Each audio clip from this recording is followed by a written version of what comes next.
Definisi sekularisme secara umumnya merupakan istilah yang sering digunakan pakai bagi merujuk kepada sistem politik yang diamalkan di sesebuah negara. Sistem politik yang bertunjangkan sekularisme memperjuangkan prinsip pemisahan antara agama dan negara. Dalam bahasa Inggeris, konsep ini sering dirujuk sebagai the separation of church and state. Ini bermaksud agama tidak boleh campur tangan dalam pentadbiran sesebuah negara, manakala negara pula tidak boleh campur tangan dalam urusan agama. Sekular dalam bahasa Arab ialah al-ilmaniyah, diambil dari perkataan ilmu dalam bahasa Arab iaitu ain, lam dan mim. Bermaksud mengangkat martabat ilmu dan ia tidak bercanggah dengan konsep ilmu yang menjadikan ilmu sebagai satu perkara penting bagi manusia sejak turunnya wahyu pertama lagi. Tetapi, penterjemahan perkataan sekular kepada al-ilmaniyah hanyalah satu tipu daya dan berselindung di sebalik slogan ilmu. Istilah al-ilmaniyah dipilih untuk mengalih pandangan umat Islam agar menerimanya kerana jika digunakan istilah al-ladiniyah atau al-aqidah, pasti umat Islam akan menolaknya. Bagi mendukung sistem sekular, mereka menerima dan mendukungnya kerana mereka memang telah diprogramkan untuk menyebarkan fahaman sekularisme. Menurut A.S. Hornby, sekular bermaksud sesuatu yang tidak bersangkutan dengan rohani atau keagamaan. Perkataan sekularisme juga berasal dari bahasa Latin iaitu seculum, membawa erti masa dan tempat. Oleh itu, sekulum tidak lari dari membincangkan hal-hal yang bersifat keduniaan, manakala isma ialah aliran pemikiran. Alan Richardson pernah mengungkapkan sekularisme lazimnya diertikan sebagai satu sikap kecenderungan yang luas di kalangan masyarakat untuk secara mudah menganggap sepi kepada Tuhan dan semua persoalan keagamaan kerana kesibukan dengan hal duniawi. Kesibukan keduniaan mereka menjadi sebab mereka tidak sempat duduk dan berfikir mengenai hal-hal ukhrawi.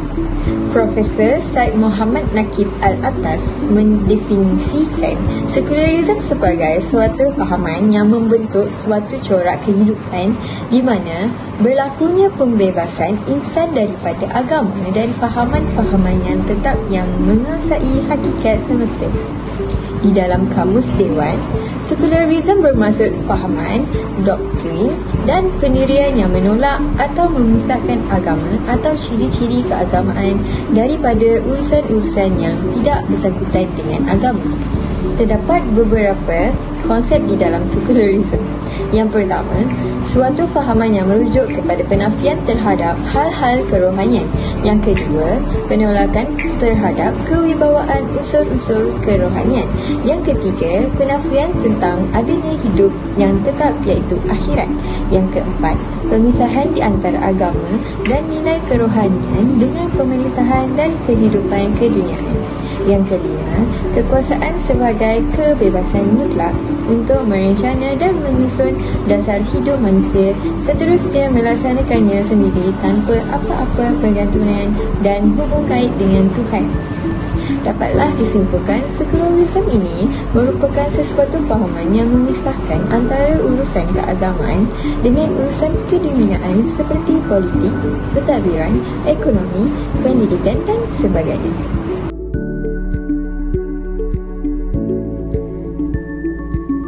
Ciri-ciri ideologi sekularisme. Yang pertama, bersifat terasing daripada aspek keagamaan. Penyisihan agama daripada aspek kehidupan yang lain ini boleh dilihat pada amalan masyarakat dunia hari ini yang menganggap agama hanyalah sebahagian disiplin ataupun aspek yang setaraf dengan sejarah ekonomi, politik dan sebagainya dan merupakan elemen-elemen yang terasing antara satu sama lain. Yang kedua, sekularisme melatih para pendukungnya agar mengetepikan hal-hal akhirat dan mencari kehidupan di dunia semata-mata. Urusan akhirat bagi mereka adalah perkara kedua yang akan difikirkan di dunia akhirat nanti.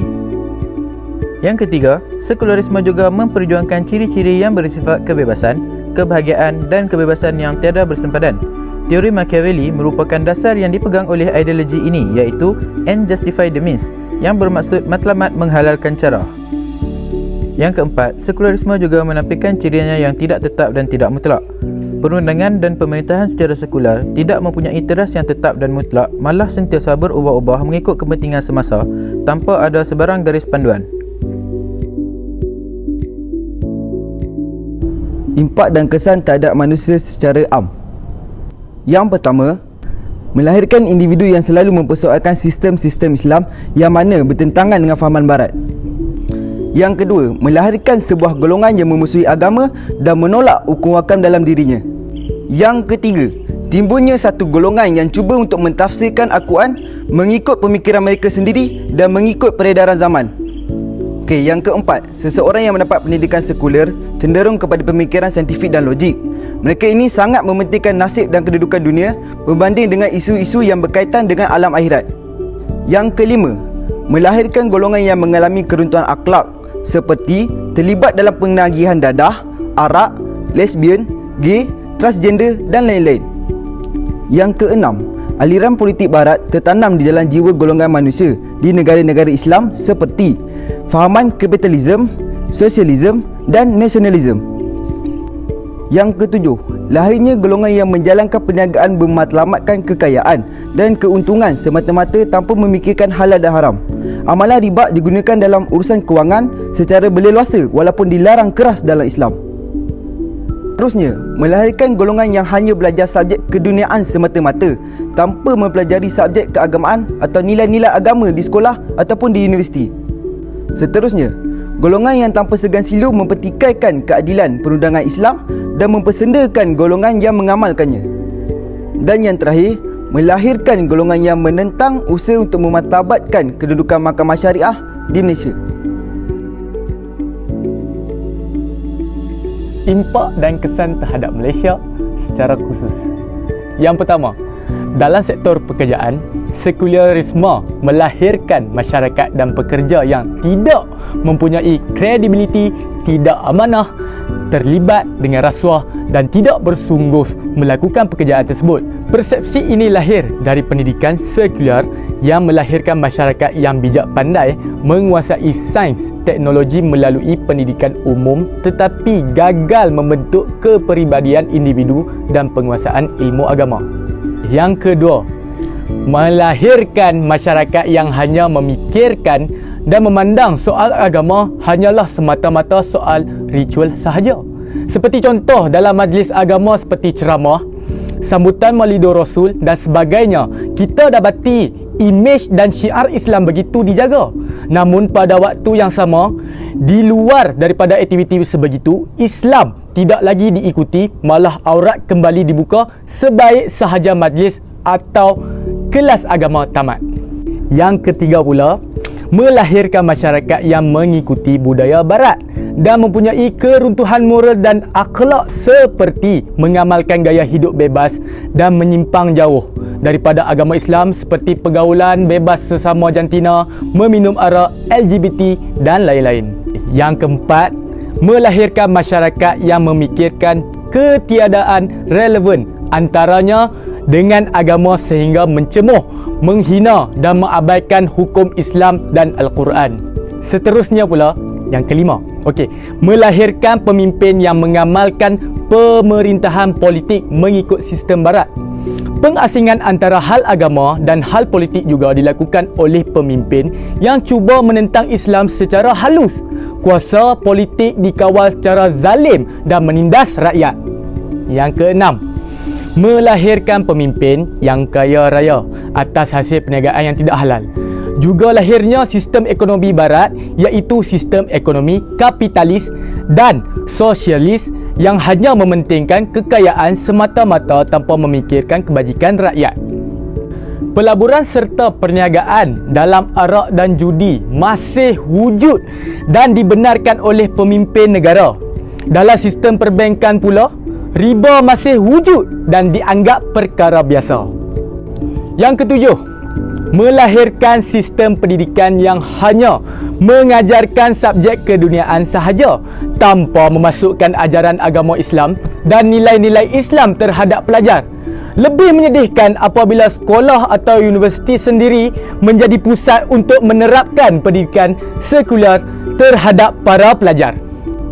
Okey, impak yang terakhir, melahirkan masyarakat yang mempertikaikan keadilan perundangan Islam. Sistem perundangan Malaysia dibahagi kepada dua bentuk, iaitu Undang-Undang Islam dan Undang-Undang Sivil. Idea sekular telah memisahkan kepada dua bentuk yang terasing ini.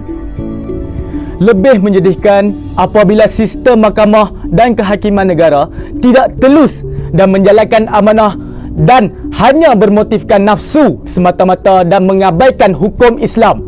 Hasilnya, ketidakadilan dalam perundangan semakin berluas-luasa. Kesimpulannya, sekularisme merupakan suatu agenda negara barat untuk menjatuhkan Islam melalui pengaruh fizikal dan mental. Sekularisme juga ialah suatu gerakan sosial yang bertujuan memalingkan manusia daripada mementingkan soal akhirat dengan mementingkan kehidupan duniawi semata-mata. Di dalam Islam, tiada pemisahan antara dunia dan akhirat kerana manusia dicipta oleh Allah Subhanahu Wa Taala di dunia untuk mencari bekalan di akhirat kelak. Pengamalan fahaman sekularisme adalah bahaya terbesar yang bukan sahaja merosak kehidupan dan akidah umat Islam, bahkan membawa dan menjerumus ke neraka Jahannam. Oleh itu, kita perlu berpegang teguh dengan tali Allah yang berpandukan Al-Quran dan As-Sunnah dalam usaha menjauhi dan memenangi fahaman ini sehingga ke akar umbi.